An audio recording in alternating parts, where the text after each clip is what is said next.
SurePoint Advisors is registered as an investment advisor with the state of New Jersey.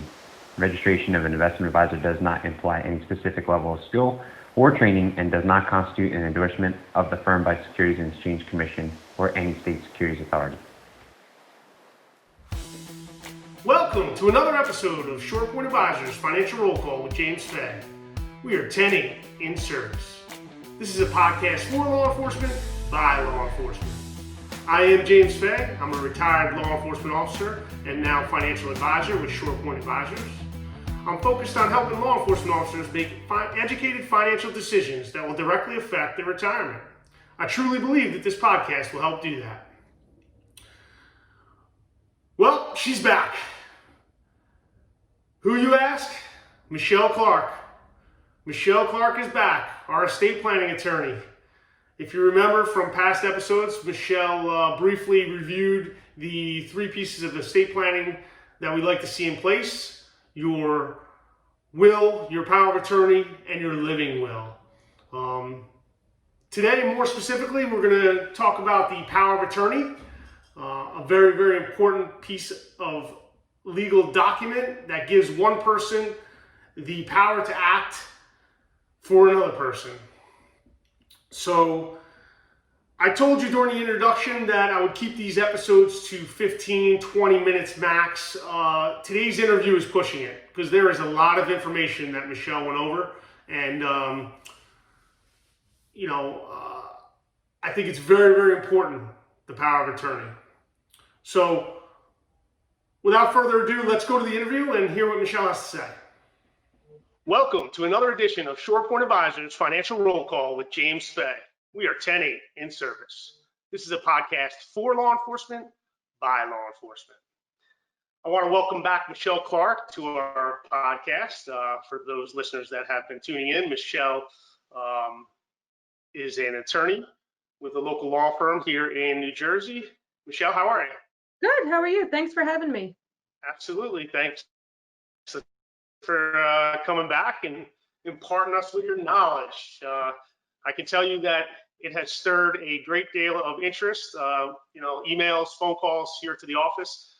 Estate planning is certainly of the importance within the law enforcement community, and a lot of people are heeding your advice. So that's great. This is definitely panning out. So with that, let me give you a brief overview of the topic today. We're going to get into estate planning a little more. If you remember, a few episodes ago, Michele gave us a brief overview of the 3 pieces of paper that I like to see law enforcement officers have when it comes to estate planning, which is the will, the power of attorney, and the living will. So we went into detail a little bit about the will in general, and then now today I would like to talk about the power of attorney, which is extremely important, especially within the law enforcement community, to have this in place. So Michele, maybe you could give our listeners a little overview of what a power of attorney is and how it works. Sure. So a power of attorney is essentially a legal document that gives somebody else legal authority to act on your behalf.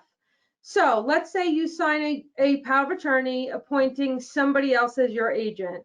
That person steps into your shoes and can do anything that you can do financially, if we're talking about a financial power of attorney, and can make medical decisions on your behalf if we're talking about a medical power of attorney. The power of attorney can be anything from broad powers to limited powers. You can make it what you want to make it. Most people like to keep it very broad, but it's certainly a matter of preference, depending upon what you want to accomplish with it. It's an important document because in the event somebody cannot act on their own accord, the power of attorney comes into play, and then that person can act on your behalf, essentially.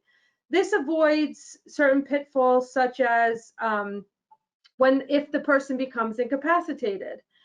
If the person becomes incapacitated and they don't have the legal authority to act by way of a power of attorney, your loved ones are going to have to seek what's called a conservatorship or a guardianship on your behalf.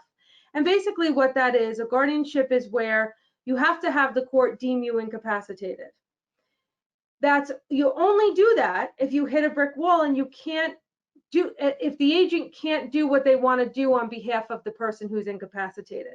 So if you Okay. have a power of attorney in place, which is a very simple tool, you can avoid the guardianship and all the money it's going to cost to make that happen. Okay. So the power of attorney is a very powerful tool. Yes. Okay, so I know you touched briefly on different types of the power of attorney, which are medical or financial, whatever it might be. So could you just explain a durable power of attorney? Sure. So in our business, we call two types of power of attorneys. One's a durable power of attorney, and one's what's called a springing power of attorney. I'm going to explain the springing first because that sort of helps with the durable. A springing Okay. power of attorney only comes into play when the person's incapacitated. So you sign it today, but it is not in effect until the person's incapacitated. That's called springing. Sure. We don't typically do those because nowadays, when the agent goes to use it, the bank's going to say, give me something that tells me this person is incapacitated, either a doctor's report, a court order. So it kind of binds the agent's hands in that way. So what we like to do is what's called a durable power of attorney. The durable power of attorney comes into effect immediately upon signing. Okay, so it gives the person who is the agent full authority to do whatever it is that's in the document. Durable allows for bill paying, selling real estate, transferring money, withdrawing money. They can, unless you limit it to some specific item, it can allow for you to do anything right away, regardless of incapacity, basically. So I usually tell clients when we have them sign a durable power of attorney, you don't necessarily have to give it out to anybody. But let's say you give it to somebody, you say, this person who I trust is my agent. I'm okay right now. I tell them, just simply tell your agent where they can find the proper documents in the event something happens to me. In the safe, if there's a PIN code, in my drawer. This way, even though you don't necessarily have to give them to them right away, because it does become effective immediately, they at least know where to find it in the event you're in a car accident, you become disabled. You can use a power of attorney, a durable power of attorney. Let's say you're home and let's say your mother signs a power of attorney making you agent. And mom says, look, I can't get to the bank today. I'm 94 years old. Can you run to the bank and do some banking on my behalf? Sure, I can. The power of attorney is designed, the durable power of attorney is designed to allow the agent to act regardless of disability. And it's designed so that you keep it in mind as if the person who signed it can make these decisions. Hey, so-and-so, can you go to the bank for me? Hey, can you write a check for me? That's when they have capacity. In the event they lose capacity, the durable power of attorney is still going to work. They're just going to lose the ability to tell you what to do. And that's when Right. the agent really steps up and does all the bill paying. If mom's moved to a home, it would mean selling the real property, or they can do whatever you can do legally. And it gives them the legal basis to do that, basically. Great. Okay, it was extremely informative. Mm-hmm. Yeah. So I think two of the biggest durable power of attorneys that are important to our listeners is probably going to be the healthcare power of attorney and the financial power of attorney. So I know you kind of touched on that briefly, but when we speak about the actual healthcare power of attorney, if you could just give them a brief overview on that and what that will give people power to do. Sure. So we call it a medical power of attorney or a healthcare directive or healthcare power of attorney. They're all sort of the same thing. Sometimes we call it a living will. The major component of that is you're designating an agent under power of attorney to make medical decisions on your behalf. So a lot of times when we're talking about a financial power of attorney, we're not allowing that person to make medical decisions, right? So most people have both. They have a medical agent in place to make medical decisions in the event that the person who signed it is not capable of doing that.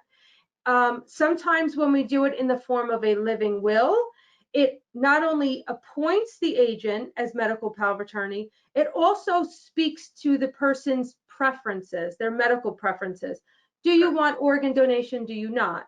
Do you want to be resuscitated in certain situations? Do you not? So we expand the medical power of attorney a little bit in the living will, but the medical power of attorney works the same as the financial power of attorney. It gives them the right and the legal basis to make medical decisions on behalf of the person who signs it. Okay.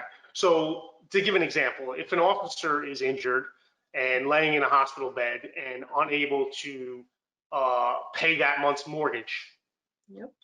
a durable power of attorney will give that person the right to act on the injured person, the injured officer's behalf in order to pay for that mortgage for that month. Because let's be honest, the bank doesn't care that the officer's laying in bed. They want their money. Right. That's correct. So the durable power of attorney will allow the agent to pay whatever bills need to be paid. Heck, they can walk into the bank with the original power of attorney and say to the bank, hey, I need to withdraw $200. I need to withdraw $1,000 for my mortgage and pay to the mortgage. They can sign checks on behalf of the person who signed it. It's very important tool because it could come into play when the person is completely incapacitated, which is the obvious thing. But it's not always obvious. Like you said, an officer could be injured, maybe out of work for 2 weeks or 2 months in rehab, or simply is on duty and can't get to something they need to get to. Maybe there's a time crunch. The power of attorney allows somebody you trust to do that for you. So it's a very powerful tool. It's interesting. So in doing my research for this episode, I came across a few powers that cannot be delegated, which I thought was pretty interesting. So could you just educate the listeners on them? Sure. So when we talk about things that really can't be designated, we talk about, let's say, like the right to vote. The power of attorney can't really vote on the person's behalf. However, they can do other things. They can request ballots. They can facilitate that process for them. Another one is you can't revoke any estate planning documents, such as a last will and testament, which is important. So it's important to know that the power of attorney does have these limitations. There are also some specific default limitations within the law. For example, gifting. If the power of attorney is silent on gifting to, let's say, the agent, who happens to be the adult child of the person who signed it, if the power of attorney does not specifically say, I hereby give my agent the power to gift to himself or to others, the law is not going to allow you to do that. So that's one of those things where it's very important to analyze what is it that you want from this power of attorney. If we're thinking long term, there may be some reason why the person may want to gift to their grandkids towards the end of their life. That's another important consideration. So it was a good question. I appreciate that. So I often, when I sit down with existing clients or clients to be in law enforcement officers, they'll say, maybe I'll get a phone call, my mother or my father or my great aunt or somebody passed away and I'm the power of attorney. What do I do? So if you could just speak to when the power of attorney ends, because I think some of my listeners really don't understand. This is a huge misconception. The power of attorney is only valid during the person's lifetime. Right. Once the person dies, the agent has no more power under that power of attorney. Now, that doesn't necessarily mean nobody can act. We look then to the last will and testament to see who's appointed executor, and that person, once they're approved by the court, will have the power to act. So power of attorney terminates at the time of death. Executor then comes in and can act on the estate's behalf. Other ways that power of attorney can terminate is if the court invalidates it. 100% if the person who signed it is deemed incapacitated and a guardian is appointed, the power of attorney is no longer valid. Okay. So in addition, the principal who signs the power of attorney can revoke it on their own free will. So it's unless it's irrevocable, all durable power of attorney, unless it specifically says it's irrevocable, are deemed to be revocable. So it can be revoked by the person who signed it. An interesting thing sometimes when we talk about ex-spouses, let's say you get remarried or you get divorced. With your first marriage, you had a power of attorney designating the spouse. The best thing to do in that life-altering situation is to revisit your estate planning documents, because you don't want to come into a situation where somebody like an ex-spouse is not being truthful with an institution or with somebody. So although they're not really technically should act, if they do act, it's going to take a lot of effort to reverse that. So the best case scenario is if you have a life-altering event, let's say you get divorced or you get remarried, it's always important to revisit your documents so that you can say, hey, look, I'm going to revoke that power of attorney that my ex-spouse had because there's no way I want that person in charge, right? So things like that, we always tell clients, make sure you revisit it. It takes all the guesswork out of it for everybody else. Absolutely, absolutely. So I don't want to keep too much of your time, but I want to revisit this because I know we did it in the last podcast as well when we talked about the will in general. So just remind our listeners why it's important to seek professional help when they're writing a power of attorney. Sure. So basically, one, like I said the last time, you're not going to get the legal advice you need. You know, most people, when they sit down with me, they want to hear, okay, well, what specifically is the power of attorney? How does it work? When can we use it? You know, one of the major things is legal advice is going to come with that preparation. That's number one. Number two, there are certain requirements under the law to validate a power of attorney. If it's not done in the correct form, it's going to be invalidated. If it's invalidated, you may not know it's not going to be a valid power of attorney until it's too late. If you find out, so let's say mom does a power of attorney 20 years ago, we're here to today, she's incapacitated, the agent adult child goes to use it, and the bank says, no, this is invalid, you can't, for X, Y, and Z, you can't use it. Now, the person has to seek guardianship, which costs a lot of money. The mother has to be deemed incapacitated. She has to pay legal fees. She has to pay doctor's fees. It's a very expensive venture. Whereas just by getting a little bit of advice and getting a power of attorney that's done valid at the outset, you'll never have trouble with it. And you won't end up behind the 8 ball now that mom's incapacitated and needs a guardian. You know, that's Sure. Sure. Great reasons why all my my DIYs, right, do-it-yourselfers, should really seek professional help for this. So with that, I really want to thank you, Michele, for your time once again. You're welcome. Our listeners will definitely hear from you again because there's just so many topics that we could talk about that they can protect their number one asset, which is them and their ability to work and make money. And obviously having these estate plans in place just gives them the peace of mind that, when they do go to work every day, they can concentrate on that and they don't have to have this in the back of their mind that, the what if this happens, what's going to happen to my family. So I really do thank you again for your time, and we'll definitely speak again soon. Thanks for having me. All right. All right, great. Once again, thanks to Michele Clark for coming back and imparting us with her knowledge. Michele is a wealth of knowledge in and around the estate planning topic, and she is certainly an asset to short-point advisors and our law enforcement clients. So thank you, Michele, for coming back. All right, 10-11, prepared a copy. Let's go over what we learned here today. So what is a power of attorney? It's a legal document giving one person the power to act for another person.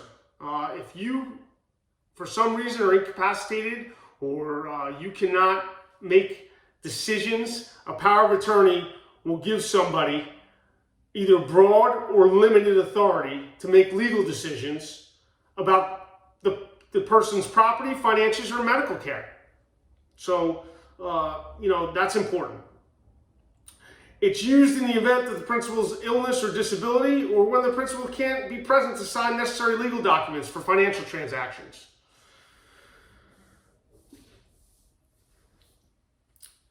We discussed briefly a durable power of attorney. A durable power of attorney basically gives control for certain legal, property, or financial matters specifically spelled out. So if it's durable, it's specifically spelled out in the agreement, and even after the principal becomes mentally incapacitated, that person can act on that person's behalf. So, two important durable power of attorneys that we talked about is the healthcare power of attorney, which gives somebody the ability to make healthcare or health-related decisions for another person, and the durable power of attorney for finances, which allows somebody to manage the business and financial affairs of the principal or the person that signed the power of attorney. So if you are laying in bed, unable to make that mortgage payment, a power of attorney will allow somebody to do that for you. So, very important. All right. This needs to create a call to action. There was a lot of information in this interview in reference to estate planning and more specifically the power of attorney. If you are a law enforcement officer and you are listening, and this is creating a call to action, you need to reach out, get in contact with me. You can either call me in the office, 732-876-3777, or look in the show notes for my email address. Email me and I'll get back to you. With that, this is Short Point Advisors Financial Roll Call with James Fay. We are 10-7 out of service.